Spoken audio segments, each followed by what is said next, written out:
Claire Castro, wala kang karapatan na mag-assess ng mga kaso-kaso dahil putang ina, una sa lahat, wala kang kliyente. Pangalawa, inutil ka na abogado. Fake news peddler ka. So hindi ka dapat nagsasalita tungkol dyan. Besides, hindi trabaho ng isang spokesperson ng bobong presidente ang magbigay ng opinion patungkol dito. O dahil kung yan, personal na opinion mo yan, putangin na mo, mag-vlog ka na lang. Magbigay ka ng personal na opinion mo kung may makikinig sa'yo. Binabayaran ka ng taong bayan para mag-react sa mga ganitong gawain. Hindi naman trabaho yan ng spokesperson kung di ka ba naman gago. Kaya tama talaga yung sinabi ni Ege Irice. Sabi din niya kay Ege Irice, magsampa ka ng kaso, Ege Irice, kung marami ka pala nalalaman. Huwag ka mag-alala. Sabi ni Ege Irice, putangin na ninyo, pag wala na kayo sa 2028, sasampahan ko talaga kayo ng kaso lahat. Huwag kayong tatakas, ha. VP Sara, sinampahan ng kaso. Ganun din yung ginagawa nila kay VP Sara at kay Pastor Apollo Kibuloy. Si VP Sara, alam naman natin, is an impeachable official. Kapag impeachable official ka, the only way para maalis ka sa posisyon is through impeachment at you're immune sa any kind of cases or suit. Hindi ka pwedeng kasuhan. Parang presidente yan. O si Inday Sara. O na hindi pwedeng kasuhan si Bongbong Marcos. Pwede ba natin kasuhan ng kriminal ngayon? Hindi. Immune siya sa kahit na anong kaso. Ganon din si Inday Sara. Immune siya. So bakit kinasuhan siya sa DOJ? May jurisdiction ba ang DOJ sa isang impeachable official? Wala. So bakit nila pinipilit? Kasi nga katulad din kay Pastor. Yung sa extradition ni Pastor, mahina yung kanyang kaso dito. Kaya gusto siyang ipadala sa ibang bansa para mawala si Pastor sa landas nila. Akala kasi talaga nila si Pastor guguho yung simbahan guguho pag nawala siya. Si Inday Sara ganun din. Dahil mahina yung impeachment, dahil nakikita nila na yung impeachment walang pinatutunguhan, dahil yung impeachment puro kabalbalan lang, ay ilang araw na yung lumipas, wala pa rin silang napapatunayan. So nakikita nila talagang malaki yung chances sa si Inday hindi ma-impeach. Pag hindi na-impeach si Inday, ano mangyayari? Pag hindi siya na-impeach, sigurado mananalo siya sa 2028 elections. Kaya nga ngayon pinalalabas nila si Lenny at saka pag nagtandem daw si Lenny at saka si Rapi Tulfo, tatalunin daw nila si Inday Sara. Naniniwala ba kayo doon? Mrs. Bosty, grabe naman ang Mrs. ko. Soon they will have the taste of their own medicine. Karma is real. Actually, ngayon pa lang yung karma na yan, na nila yan, nararamdaman na nila. Hindi lang nila siguro napapansin, pero I'm pretty sure na kinakarma na yung mga yan ngayon. Ganun yan. Sabi nga dito, 2027 budget ang gusto nila magpag-usapan. Kasi, tinan mo, sinong tinitira nila ngayon? Tinitira nila si Bato, tinitira nila si Inday, tinitira nila si Bongo, tinitira nila si Pastor. Lahat ng mga Duterte, syempre, ang daming mga Duterte supporter. Syempre, nakadepensa dyan. O hindi natin nalalaman sa background, puta ninanakaw nila yung 2027 budget. Yun ang talagang issue dyan. Yan, kukunin na naman nila sa 2027 budget yung ibabayad nila kay George Garcia para makapandaya sa Comelec. Ganun ang gagawin ng mga yan. Kaya kailangan talaga babantayan natin yan. Nandito tayo araw-araw, kahit may sakit tayo, babantayan natin yan. So ito, si Inday Sara bilang isang impeachable official, mahina yung impeachment, merong flood control. So ang gusto nila mangyari, si Inday Sara talagang maaresto. Pero sa totoo lang, malaking issue ba ito? Yung grave threats, mga bossing, yung grave threats, piyansable man yan. Piyansable man yan. Pwede ka naman magpiyansa. Yung mga kaso na yan, yung grave threat na yan, yung mga cyber libel, makakapagpiyansa ka naman, makakalabas ka naman. Pero bakit nila pinalulutang ito? Na anytime, pwede nang arrestuin si Inday na akala mo, pag inaresto yung isang tao dahil sa kaso, akala mo naman, sureball na may kasalanan siya. At saka putangin ng yan, hindi mo pwedeng ikulong. Yung pangalawang presidente ng Pilipinas. Mga tarantado talaga kayo. Impeachable official yan So talagang kailangan ibasura tong kaso na to. Walang kakwenta-kwenta to. Grave threats. Mantakin mo. So may grave threats na. Alam nila dyan sa may Senado yung grave threats na article nila. Mahina Kaya sinampanan nila sa korte. Kasi yung doon sa impeachment court, mahina talaga. Hindi nila napatunayan mga bossing na si Inday Sara ay mai-impeach because of that article. Kaya baka sakali isampa nila sa DOJ, baka sakali isampa ng DOJ sa korte, at baka sakali yung korte mag-issue ng warrant, baka sakali si Inday mapaghimas nila ng rehas. Tanga. Pag ginawa nyo yan kay Inday Sara, putang ina, sobrang pagmamalabis na yan. Mantakin mo walang ninakaw si Inday Sara pera ng gobyerno. Si Martin Romualdez nakalaya pa. Ilang linggo na nakalipas simula nung budol na sona nitong putang inang Bongbong Marcos na ito. Pakukulong daw yung pinsan niya, hanggang ngayon hindi pa nakakasuhan ng hayop. Kita nyo kung gaano tayo ginagago, tapos biglang makukulong si Inday. Putang ina, magkakalabo-labo talaga sa Pilipinas pag pinaghimas nyo ng rehas yan. Mga gago ba kayo? Tangina nyo, 47% ang tax rating yan ngayon. Kayo negative 27. Isang tao na gustong paayusin ng bayang Pilipinas, putang ina, gusto nyo ipakulong, gagaguhin ninyo ng ganyan, putang ina, mga kalaban nyo mga Pilipino. Sige, pakinggan natin to. Ng kampo ni VP Sara Duterte ang kasong grave threat na sinampa ng Department of Justice laban sa kanya. Lack of jurisdiction ng grounds ng legal team ng Vice para sa kanilang motion to quash Di na muna sila nagbigay ng iba pang detalye. Binigyan ng QCRTC ng 5 araw ang prosekusyon na magkomento sa motion. Putang ina, lahat ng mga legal luminaries po tiyangin yan. Sinasabi na itong conditional threat na ito, hindi siya grave threat. Mga gago kayo. Huwag kayong umarte. Huwag kayong umarte. Matagal nang pinag-uusapan to at matagal nang walang interest ang taong bayan dito at ang taong bayan alam na itong sinabi ni Inday Sara na ito may pinaghuhugutan bukod sa sobrang pananarantado ng gobyerno sa lahat ng mga nakadikit sa Duterte. Anong pangalan nito? Tayo lang ha, pasalamatan ko lang yung nagbigay ng kanyang blessing sa ating channel. Awesome Life. O yan, maraming salamat sa iyo, Awesome Life. Experience dyan sa Australia. Finally, nakaabot na naman sa live, Mrs. ko. Lagi nakaabang sa iyo. More power to you, Boss Dada. Ikaw talaga ang nagmumura na nakaka-good vibes. Oo, ako, pag nagmumura tayo, hindi naman natin minumura yung tao. Minumura natin yung ginagawa ng tao, ganun. Mga hayop kasi yung mga yan. Diego, chimichurri, mabuhay ka. The clock is ticking. 2028 will be unforgiving. VP, yes. Pagka ito si Inday Sara, hindi niya hinabol itong mga putang ina nito. Hindi niya hinabol si Luistro, hindi niya hinabol si Kimbo, si Martin Romualdez, si Bongbong Marcos, si Sandro Marcos. Pucha, araw-araw aawayin ko si Inday. Araw-araw aawayin ko si Inday, maniwala kayo. Inday, ano na? Inday, ba't di pa pinapakulong? Inday, ba't di pa na Cecilia Electrica yan? Inday, ba't hindi pa na EJK yan? Ganon. Habulin natin lahat yan. Ipapaalala natin kay Inday. Ako ang magiging mortal na kaaway ni Inday Sara kapag hindi niya pinakulong ang mga hayop niya pag nanalo siya. Coffee break muna from Jasper, Alberta. Shout out, cool egg. Roy Banares. Grabe yung tito ko dyan sa LA. Si Roy Banares, yung producer ng mga Pilipinong nagpe-perform dyan sa Los Angeles. Eto na, buhay na. Roy Banares, wala ka lang, parang ayaw mo na maglabas ng parang ayaw mo na mag-finance dito sa natin, sa channel natin na. $5, ang dami-daming pera. Oh. Di ba? Kutsa, lahat naman ng tao alam na ito na kaya ganyan si Inday Sara nagwawala ng ganyan dahil tinarantado niyo yung kanyang pamilya. Mantakin mo ba naman? Sumabog na siya. Pinadala niyo yung tatay sa ibang bansa.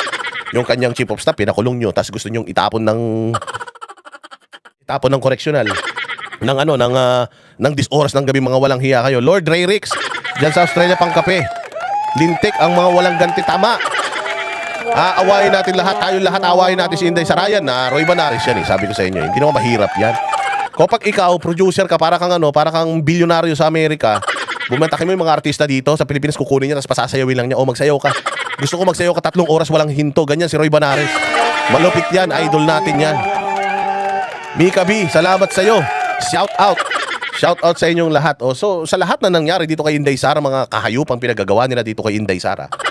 Kaya sumabog na siya at nakapagsalita siya ng ganyan. Oo, pero yung mga sinabi pa niya, abogado man yan. Hindi man yan abogado katulad ni Leni Robredo na tanga. Hindi man yan abogado na katulad ni Claire Castro na walang utak. Itong abogado na tumatalino ito, sabi nga niya, hindi naman niya sinabi to na pinapangako ko, papatayin ko si Bongbong Marcos. Wala namang ganun eh. Somebody asked her a question. Hindi ka ba natatakot sa seguridad mo? Ganito kademonyo itong mga kalaban mo. Nagsama-sama lahat ng satanas sa mundo. Oo, putyang inang yan. Nandito lahat sa Pilipinas, kalaban mo lahat yan. Hindi ka ba natatakot sa buhay mo? Alam mo, sabi lang niya, okay lang naman, patayin nila ako. Pero pag pinatay nila ako, mamamatay din sila. Oh, patayin nila ako, mamamatay sila. O ngayon, bakit kayo natatakot na sa sinabi ni Inday na yun, papatayin nyo ba siya? Tanga, mga bobo, preemption ang tawag doon. Mga tarantado. Besides, you have to prove kung nasan yung sinasabi ninyo, kinausap niya na yan. And if you're gonna ask her, may kinausap ka ba? Oo, meron. Sino? Pusa. Aso. O, si Jesus. Nagdasal ako sa kanya. Sabi ko, pag pinatay nila ako, patayin mo rin sila. May kinausap na ako. Sabi niya. Hindi naman yung sinabing may kinausap na ako mamamatay tao eh. Sinabi niya may kinausap na ako. O, pwedeng yung kinausap niya, yung anak niya. Maghihiganti sa kanya balang araw. Ganun. Pwedeng yung anak ng kapitbahay niya. Kung di ba kayo mga bobo. Tangin na mauutak yung mga Duterte. Kaya nga si Pangulong Duterte doon sa Senate, sinabi niya. Oo, marami na akong pinatay. O, admission yan ha. Admission yan. Admission. Marami na akong pinatay. Sinabi ko may pinatay na akong tao. At kung sinabi ko na, oo, marami na akong pinatay na tao, paano mo ako ipapakulong? Kung hindi ko sasabihin kung sino yung mga tao na yun. Halimbawa, sa Davao, may namatay 10. Sinabi ko, marami na akong pinatay sa Davao. O, kung yung hindi ko naman binanggit yung pangalan ng 10 na yun na pinatay, na hindi pa nakikita ko sino yung pumatay sa kanila, hindi pag-amin yun. Abnormal. Reverse psychology lang daw yan. Putangin na nyo. Ganyan ang inabot ng utak ng mga bobong mga loyalista, pati ito si Bongbong at yung mga abogadong mga tanga. Yan ang inabot ng mga utak nila. Akala talaga nila, kaya nilang kasi kung talagang malakas ang kaso nila kay Inday Sara, hindi na isasampa sa kaso yan, sa korte yan. Diyan sa impeachment, putsang ina, may didinan na si Inday Sara. Mantakin mo since day 1 hanggang day 14, day 15 na sa Lunes. Nang hayop na impeachment na hanggang ngayon, hindi pa sila nakakapuntos. Walang hiya kayo. Ng Vice. Nagugat ang kaso sa pagbabanta ni VP Sara sa buhay ni Pangulong Bongbong Marcos, First Lady Liza Arneta Marcos at dating House Speaker Martin Romualdez. Ginit naman ni Prosecutor General Richard Padulyon na walang nagbabawal na sampahan ng kaso si VP Sara. Kasunod po ito ng naunang Actually, yan naman ang gusto ni Inday. Okay, go ahead, file cases. Mga bobo talaga itong mga to din nila. Pag na-dismiss yung kaso niyan dyan sa korte, putya dapat ma-dismiss na rin yung kaso dito sa impeachment eh. Kung di ba mga gago, mahina kasi talaga yan. Sobrang hina niyan. Kasi if you're gonna listen to the 2-hour na na yon, na video na yon, yung Zoom meeting na yon, yung press conference na yon, she's just answering questions. She's not pronouncing anything. She's just answering questions from media people and vloggers. Mga gago. Hindi niya yung pinatawag yung mga tao doon para ipagmalaki na may kinausap na ako, papatayin yung pamilya na yan. Sinabi niya na if something happens to me, pag pinatay ako, patayin mo rin sila. Ganun yun. Putsangin lang yan, conditional threat. Hayag ng kampo ni VP Sara na hindi maaaring i-prosecute ang Vice sa kaso na ginawa ring parayan ng kanyang impeachment case. Whatever it is that's going on before the impeachment court is different from the one that we have now. No, this is before the regional trial court. That's why we would leave it to the ruling of the court, no, how it will dispose the same, whether it believes that the charges can be sustained, even if the accused in this case is an impeachable officer. Magbigay ng ulat tungkol sa serbisyong hatid ng nasa. Pero ayon kay Palace Press Officer Claire Castro, kulang pa ang kasong grave threat na Kulang, sabihin ni Claire Castro, kulang pa. Dapat lagayan lang yan ng inciting to sedition. Bobo talaga si Claire eh. Bobo talaga si Claire. Lalagyan mo ng inciting to sedition. Putang ina ninyo, nakita nyo ba si Inday Sara nagpunta sa mga rally? Yung rally ng INC, nagpunta pa rin si Inday Sara. Yung rally ng mga Duterte, nagpunta pa rin si Inday Sara. Hindi nga siya nagpupunta sa mga rally, hindi nga siya tumatayo sa mga rally. Ang inciting to sedition, sinasabihan mo yung taong bayan na magrebelde. Sinasabihan pa nga ni Inday Sara yung mga tao na itigil nyo na yung ginagawa nyo sa EDSA. Diba sabi ni Inday Sara, yung mga nagpupunta sa EDSA, wala dyan, wala yung kalaban dyan, nandun sa Malacanang yung kalaban, nagpapagod lang kayo. Hayop kayo. Happy birthday kay Sir Jack. Hindi birthday ni Sir Jack, binyag nung anak niya. Hindi nga kami nakaatin ni Banat Bay, ninong kaming dalawa. So ganun yan mga bossing. Bobo talaga ito si Claire Castro, wala talagang utak, putang ina, impacta talaga to. Bobong impactang Claire Castro. Dapat ganun yun, BICC. Bobong impactang Claire Castro. Anak ng tinapay na yan. Kailangan daw dagdagan ng inciting to sedition. Kailan nagsabi si Inday Sara na tumalikod sa gobyerno? Kailan nagsabi si Inday Sara na mag-armas kayo at labanan ng gobyerno? Putang ina ninyo. Di ba? Sherian, Giraw. Sa Singapore, mabuhay ka. Nakita ba ninyo, sinabi ni Inday Sara sa mga sundalo natin, tumalikod na kayo sa gobyerno at labanan ng gobyerno? May nakita ba kayo sinabi na, mga kababayan ko, lahat ng mga sibat, pulutin na ninyo at sumugod na tayo sa Malacanang, kunin na natin, hilain na natin palabas si Bongbong. May ganun ba siya sinabi? Wala. Ang ayaw nga ni Inday Sara na makisali dyan sa mga rally-rally na yan kasi self-serving eh. Self-serving yung mga rallies. Bakit? Kasi siya ang pag napatalsik si Bongbong, siya ang next in line. So, kapag kasumama siya, hindi siya katulad ni Gloria Arroyo, na putsang ina, siya yung pangalawang pangulo, siya yung namumuno diyan sa mga sa mga people power nung panahon ni Hirap. Oo, ito si Inday Sara, mayroon niyang delikadeza. Mananalo naman sana siyang presidente, bakit kailangan niya pang gumanyang ganyan? Sa totoo lang, kung nagpresidente siya, pinag-vice president niya yung tatay niya, pwede naman eh. Kaya lang ayaw nila nun eh. Masyadong makapal na daw ang mukha pag ganyan. Carl P1N, mabuhay ka diyan sa Canada. So ngayon, nakikita nyo ba si Inday Sara, sinasabi ba niya na mag-armas tayo? Alam mo, ang dapat na sinasampahan ng inciting to sedition, putang ina yung mga makabayan. Yang makabayan black, yan ang dapat sinasampahan ng kasong sedition. Bakit? Kasi putya, konektado sila sa NPA. Nagre-recruit sila ng mga bata na dinadala dyan sa bundok para labanan ng mga taga-gobyerno, makipagbarilan sa mga taga-gobyerno, ganun yun. So dapat sila ang kinakasuhan ng inciting to sedition. Si Inday Sara lumaban sa komunista. Si Inday Sara lumaban sa kalaban ng gobyerno. Alam mo, kalaban ng gobyerno, NPA. Nilabanan ni Inday Sara ni Pangulong Duterte ni Pastor Apollo Kibuloy ang NPA. Tapos si Inday Sara ang sasampahan nyo ng rebellion. Kung di ba kayo mga gago? Inuubos nga niya rebelde eh. Pag tinanong nyo nga siya, saan niya dinala yung confidential fund siya? Dinala ko nga yan kinamit ko nga yan para ubusin itong mga NPA. Tapos sasampahan nyo ako ng pagre-rebelde sa gobyerno. Membro ko ng gobyerno kung di ba kayo mga gago? Mga bobo.